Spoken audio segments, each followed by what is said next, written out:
So, well, I guess that the film was really well appreciated and lots of fun. I've seen it for the second time. I have to say that I really laughed again.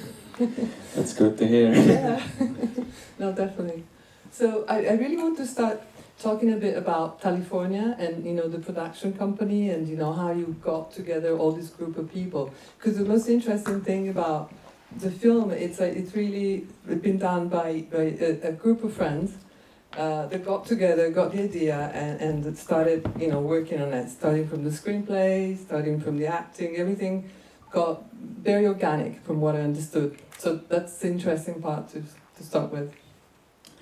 So basically, how this movie came to be was that before we made this movie, we were making these short films while we were still like in high school, and then these two producer guys from Tallinn stumbled upon one of the screenings we had for one of our short films, and they really liked it, and they told us that, yo, you guys should start writing a feature-length script, and we will help you with the financing part of it. And yeah, we were just like freshly from high school. No real like experience other than the short films that we had done. So yeah, and then we just started writing. Yeah, and then later that year we applied to film school but didn't get in. So yeah, we haven't been to film school, but yeah, this movie was our film school. Fantastic. That's the best way, to go directly into practice, instead of just going through the other way. Yeah, because so you're 24 and you are? We're both 24. Yeah. Both 24. So I mean, really, you started really quite soon, quite young, and you really achieved this. So it's fantastic. Let's also talk about the budget, because it seems like also a very important thing to do low budget movie with this kind of quality. Well, the budget was really low. We didn't pay anyone besides the main actors or like the older actors. So yeah, we just got lucky that we got to do this. So I guess you can do a feature film one time like this, because on the next one we definitely want to pay actors. But we did a Kickstarter campaign for it at first. And then we got some money from there, and all the other money came from the producers from California. Yeah, and then so we got the production company, we got the budget, and then now we want to talk about a little bit about the inspiration, because as we said before, this reminds me a lot of Wes Anderson, but not only, because there's a lot of different influences, and but it's still very original. It's very personal film. So yeah, I'd like to know what's behind all this. Well, yeah, when we started writing it, we were definitely watching a lot of Wes Anderson, and I think you can definitely see the influence in this movie, especially like on the visual part. But it's funny because actually the cinematographer like hadn't seen any Wes Anderson movies before this. But yeah, but he was also just a fan of symmetrical framing and really clean visuals. But yeah, a lot of movies inspired this movie, I think. A lot of old movies also, and yeah, Edgar Wright movies, and yeah, a lot of different stuff, even like some old British Hammer films somehow were influenced by this. Yeah, well, in the film you had actually a few I mean, not old footage, because it was actually redone, right, remade by you. So the last scene, black and white film, was actually Dr. Chicago, I guess, right? No. No, it was just a thing we thought up on the way to the shoot. Yeah, there was. We didn't have any snow that winter, and there was one day it was snowing, and we thought that we should make another short film with snow, and and then on the way to the shooting location, we thought of the script. But the music was definitely the Dr. Zhivago music, right? It was Yeah, I think so. Yeah, that's why I connected the two. Okay. Yeah, so there are like three different styles, the visual, like the colors that you picked up, that it's very strong, very intense, but also the fact that you use all the short films inside. So that's something that very unusual. And so how do you start to, for example, do the short films? Just the clips. I don't know. We just we knew that Eric's character is like a filmmaker, so we thought it would be interesting to show like some of his projects, and then we just came up with them, and some of them were like influenced by actual movies, and some of them were just our own imagination. For example, the Dracula movie, we just translated it into Estonian and did an Estonian version of it. Yeah, great. So, and then also, how difficult it is to work as a director and as an actor at the same time? He was the director, I was the producer and actor, so it was pretty difficult because I organized all the ambulances and actors and everything. So on the set I was making calls, then someone was like, okay, come now. Then I was acting, and then, okay, I need to do some phone calls, and it was pretty intense. I always, on the short films as well, I've been the main actor, so I always think before the shoot that, okay, on this movie I'm going to study the script and think this character through, but on this movie it was like, just go, do it now. So it was really, on the fly, thinking on the fly, and I guess this whole movie was kind of made thinking in the moment. Right. How long did it take? How long was the shoot? Well, initially we thought that we were gonna shoot the whole movie in 2 weeks. But we ended up shooting the film for 3.5 years. So Tell us why. Well, we started shooting it in 2019 in August. But then like autumn came around and we had to go to school. We didn't get into film school, but we went to the Estonian Arts Academy instead, and then there were just suddenly it was winter and we couldn't shoot it anymore because it takes place in the summer. So we edited the footage together that we had filmed on the first summer, and half of it was pretty good, the other half was horrible. So we rewrote most of the script and started shooting again next summer, and then did it once more. What about the pandemic? Did it was it difficult for you to shoot during the pandemic? Because then it would be in 2020. Yeah, but we were mostly shooting in the summer, so there weren't like that many restrictions during the summertime. So we were fine. Actually, the pandemic was good for us because it took us so long to finish the movie, and then we could just blame it on the pandemic. That's a very good excuse. Everybody would believe you. Yeah, because nobody was expecting any films to come out anyway, so we could take our time with it. Absolutely. Yeah. Well, tell me a bit about acting with like more classic actors or older actors. How was it? Because it was your first feature film, right? So. Yeah, it was interesting because most of the side characters are like pretty well known, like established Estonian actors. So it was like it was really interesting. But they were all really nice, I think, and it was an interesting experience. Some of them were a bit more easier to work with, and others were a bit more stubborn. But but yeah. I mean, they couldn't improvise, right? I mean, everything was written before, so I mean, you couldn't really change anything. No, we did pretty much improvisation, I guess. But yeah, we never take script for like as it is. It's kind of a guideline, so we know what needs to happen in the scene, and these are the words, but you feel free to say it how you will. And yeah, in that policeman scene, can I try your gun? That was pure improvisation on the spot. So yeah, I got to act with all these great actors, and I'm not an actor myself, or I don't consider myself as an actor.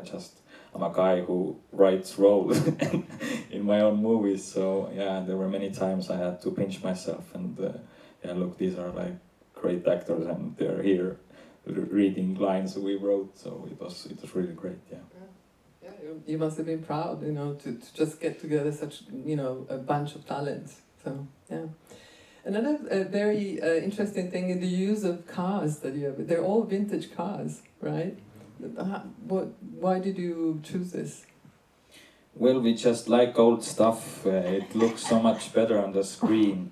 But yeah, it was early on that we decided that this movie is gonna have old cars. So I have a story about the cop car. I was just coming home one day, and there was this car on a street next to my home, and I was like, wow, this is like brilliant. We just need to put on a sticker and the alarm on the top, and it's we have it. Yeah. And the car that the main characters ride with, that we got from a place where they mend old cars. So we just went there to see if there was anyone who could lend us the car, and there was this car mechanic whose car was the blue one, and he said, yeah, of course, take it. Fantastic. I guess I'm like really used to like seeing like old movies, and especially like 70s movies as well and stuff like that. So like the old cars, like they like feel appropriate for some reason. They feel more cinematic, and yeah, we wanted this movie to be in like this kind sort of timeless universe. So it's not like set in a specific time period. It's like a mix of different stuff. So it felt like more mystical that way.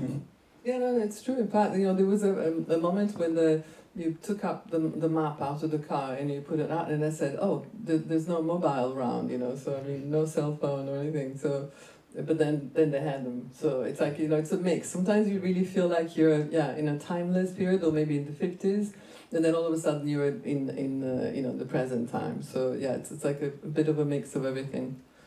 Yeah. It creates this sort of like interesting dissonance a little bit. Yeah. The other thing that the story itself, where so you really wanted to talk about love. Is that the main theme of the film? Because there's so many different sub trends inside. So I think we wanted to talk about friendship and like ambitions in life, and just about being a young person who doesn't really know where his place is and doesn't know what to do yet. But yeah, the story was actually inspired by Urmet, because he also had like this tree of eternal love with his ex-girlfriend.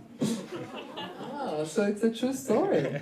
I didn't cut down the tree, or I didn't burn a car or nothing like that, and I wasn't cheated on. I just had a tree that had a heart and my name and her name in it. So yeah. Actually, on the first day that we started writing the script, we wrote all the way through, to the point where the bus dies. So then we were like, okay, where the story is going now? And then we thought, okay, he gets home early. That's why he sees his girl with another guy, and okay, what now? Oh, he could have the tree that I had. Okay, so the story is about cutting down this tree. So that was how the story came about. Yeah, but it runs pretty smoothly. So there's a point, a start, middle, and an end. So it's pretty, well told. Yeah, definitely. Yeah, but we really altered the story throughout the years, because, as Meel said, we shot the thing, then we saw, okay, this doesn't work, so we added like another day to the adventure, so it was a bit shorter in the beginning, but yeah, we added stuff to it and took out, so yeah, it was a lot of cutting corners and yeah. It was interesting. It took us so long to finish the movie that when we were actually like doing the sound design and ADR last year, the guy who plays Erik Herman, his voice had gone like deeper. So we were like, fuck. But we made it work somehow. Yeah, a little problem with the post-production, right? Yeah. Okay, well, shall we open to question from the public? Is there anyone that would like to ask something? Yeah, we got somebody here.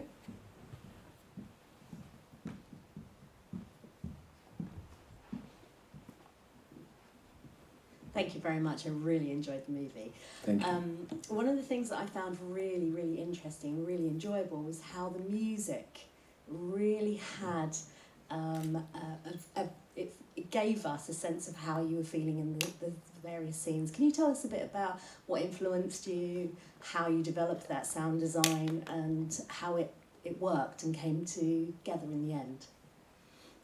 Well, most of the music is like old Estonian songs from the 60s and 70s.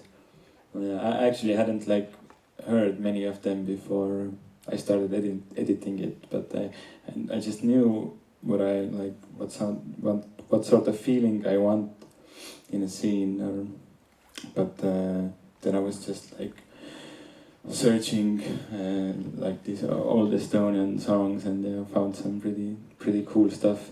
And yeah, some of the music was also created by me because I couldn't find everything online, so I had to create some of the stuff myself.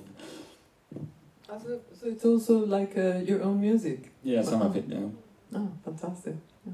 Yeah, the main theme song, the love song, is made by him, and some of the other songs. Yeah, so the whole movie was made by 6 guys, and Meel was the director and editor, and I was the producer, and we both wrote the script. And there were days where the actors were holding lights and stuff like that, so it was really like made on our, yeah. Well, that's the best part, because I think it comes forward, from the film. I mean, you get that idea that, it was a collective effort, and it was made with friends, and and it works. I mean, so yeah, definitely. Yeah, one up there. I thought it was so funny. Congratulations. I was curious about. It sounds like you you created your script, and then California had come in to help as well.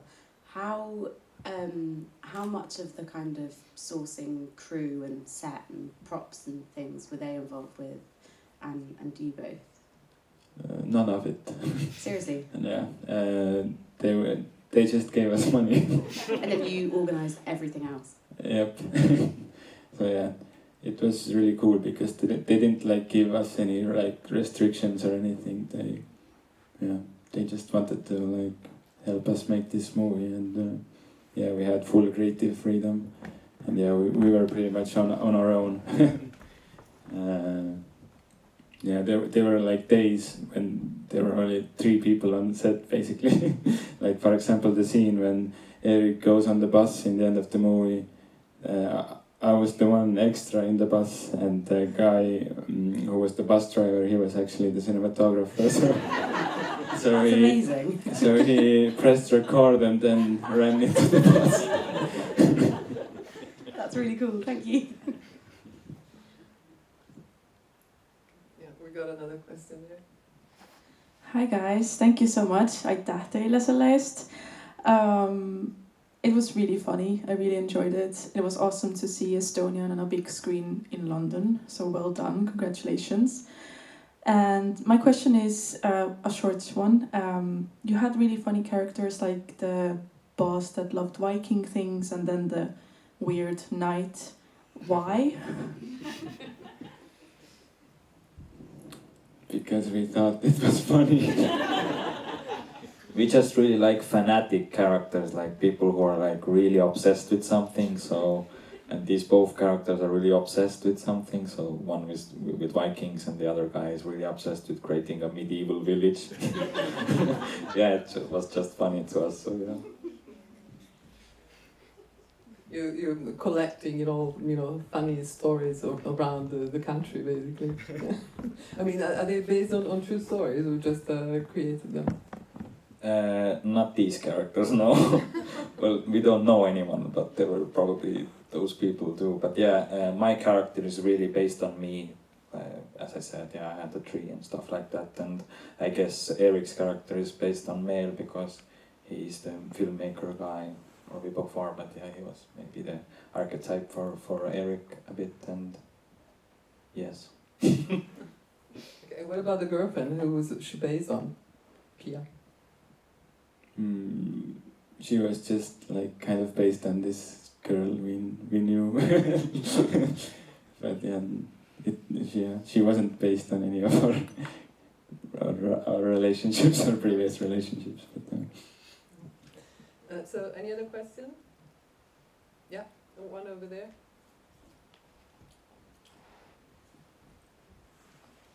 No. Sorry. Yeah. Oh. Okay. Down here. You got Lada.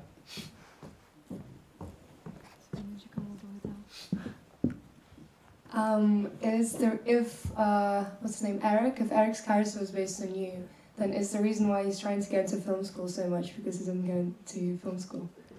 Thank you. yeah, maybe. But yeah, I wouldn't say that Eric is like that much based on me, but there are like some characteristics. I also have like nosebleeds sometimes and stuff like that.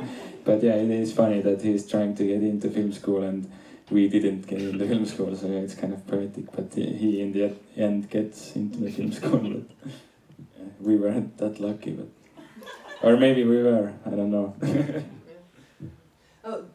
Tell us also how was received the film in Estonia. It's already out, right? Yeah, it came out in the beginning of this year, and yeah, I think it was received really well. But yeah, it was like the first movie that came out after the pandemic, so not a lot of people were going to the cinemas, but those who did like really enjoyed it, I think. Yeah, we're still waiting for a critical review, so if anyone didn't like the movie, hit us up and tell us what we did wrong. One more question. This is a question about smoking.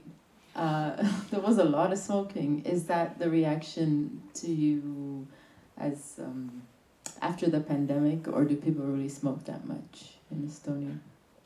No, I hope not. We both are like Sunday smokers, but this character is in a really bad place, and smoking is kind of a cinematic thing to do as well. But yeah, yes.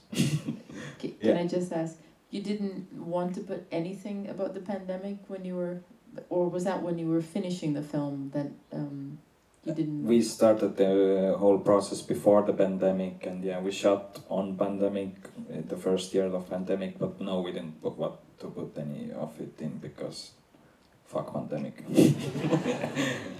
Yeah, and the smoking thing, I have another comment on it afterwards. When we finished the movie, I promised myself I won't give myself any roles that I have to smoke so much.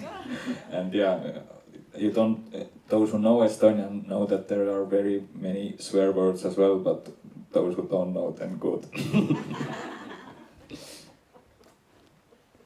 Okay, so I guess that was the last question, or anybody? Yeah. So, well, coming back to us, I think that well, I mean, I don't have any more questions, but it's just that you had a great visuals, great soundtrack as well, a soundscape as well, and really very good acting. So I think you got everything together. I guess your next project is going to be a success as well. I really wish the best. Yeah, thank you. We're working on it. We actually have the first draft of the next project already, and hopefully we will start shooting it next summer. So yeah. Well, absolutely good luck. And let's you. give a big round of applause